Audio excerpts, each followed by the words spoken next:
आज से करीब 180 साल पुरानी कहानी है।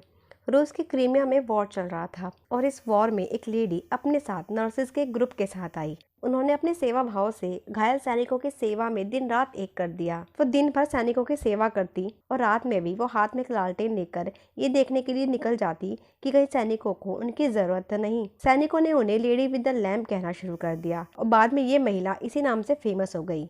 ये महिला कोई और नहीं बल्कि फ्लोरेंस नाइटिंगेल थी, जिन्होंने कि मॉडर्न नर्सिंग को एक क्रांतिकारी रूप दिया था।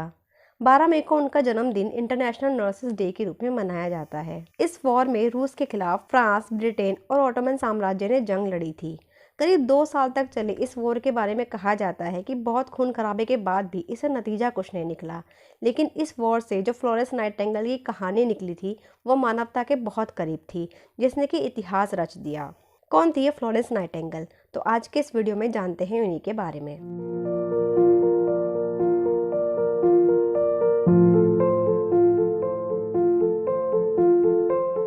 फ्लोरेंस नाइटिंगेल का जन्म 12 मई 1820 को इंग्लैंड के एक एलिट परिवार में इटली के फ्लोरेंस शहर में हुआ था। अब चूंकि इनका जन्म फ्लोरेंस में हुआ था तो इसीलिए इनके माता पिता ने इनका नाम भी फ्लोरेंस ही रख दिया। बाद में उनका परिवार इंग्लैंड वापस आ गया। फ्लोरेंस का अपना बचपन बीमारी और शारीरिक कमजोरी की चपेट में रहा।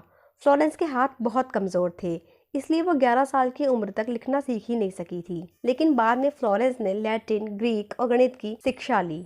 उनको एक ट्यूटर घर में ही पढ़ाने आया करता था। मैथ्स उनका फेवरेट सब्जेक्ट हुआ करता था। 17 साल की उम्र में जब उन्होंने अपनी माँ से कहा कि वे आगे भी गणित पढ़ना चाहती हैं, तब उनकी माँ ने उनका यह कहकर विरोध कर दिया कि गणित औरतों के पढ़ने के सब्जेक्ट नहीं होते हैं। बहुत दिनों तक परिवार को मनाने के बाद आखिरकार फ्लोरेंस को मैथ्स पढ़ने की इजाज़त मिल ही गई।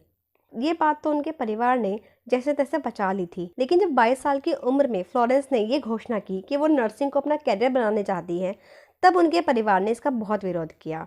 उन दिनों अच्छे घर की लड़कियां नर्स बनने के बारे में सोचती भी नहीं थी। उस पर से फ्लोरेंस तो एक काफ़ी अच्छे परिवार से आती थी।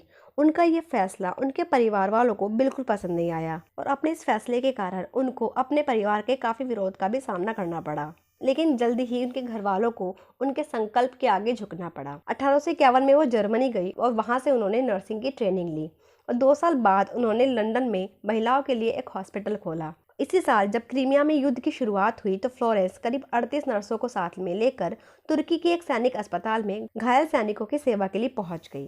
यहाँ पर उन्होंने सेवा भाव और समर्पण की एक अद्भुत मिसाल पेश की। अस्पताल की साफ सफाई का ख्याल रखते हुए उन्होंने घायल सैनिकों की सेवा में अपना दिन रात लगा दिया। रात को भी वो हाथ में लालटेन लेकर सैनिकों का हालचाल पूछने के लिए निकल जाती थी। इसी वजह से सैनिक उन्हें the lady with the lamp कहा करते थे। बाद में यही नाम उनकी पहचान बन गया। विपरीत परिस्थितियों और महिला होने के कारण विरोध झेलने के बाद भी फ्लोरेंस की सेवा भाव में कभी कोई कमी नहीं आई। वे खुद सैनिकों के लिए खाना बनाती थी, जबकि उनके लिए अलग से कोई एक कमरा भी नहीं था। सैनिक ऑफिसर्स भी उनके महिला होने के कारण ही उन्हें हेल्प करने से कतराते थे। लेकिन फ्लोरेंस ने सभी के नजरिए को बदल दिया।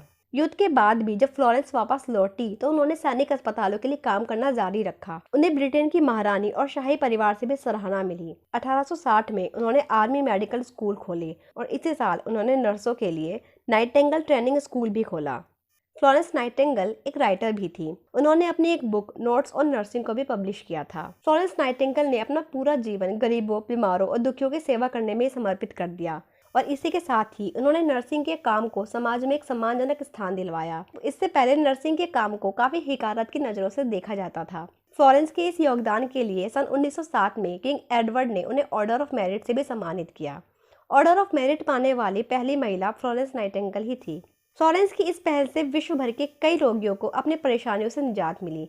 आज अस्पतालों में नर्सों को सम्मानित दर्जा देने के साथ साथ ही इस बात पर भी विश्वास किया जाता है कि रोगी केवल दवाओं से ठीक नहीं होता, उसके ठीक होने में देखभाल का भी योगदान दवाओं से ज़्यादा होता है। घायलों की सेवा करने वाली फ्लोरेंस को लेडी विद द लैम्प का नाम भी मिला था और उन्हीं की प्रेरणा से महिलाओं को नर्सिंग के क्षेत्र में आने की प्रेरणा भी मिली थी। फ्लोरेंस नाइटिंगेल का 90 साल की उम्र में 13 अगस्त 1910 को निधन हो गया। दोस्तों, ये तो थी lady with the lamp Florence Nightingale की स्टोरी। आज के इस वीडियो में बस इतना ही। आपको ये वीडियो कैसा लगा प्लीज़ कमेंट करके बताएं और ऐसी और भी वीडियोस देखने के लिए इस चैनल को सब्सक्राइब कीजिए। Thank you.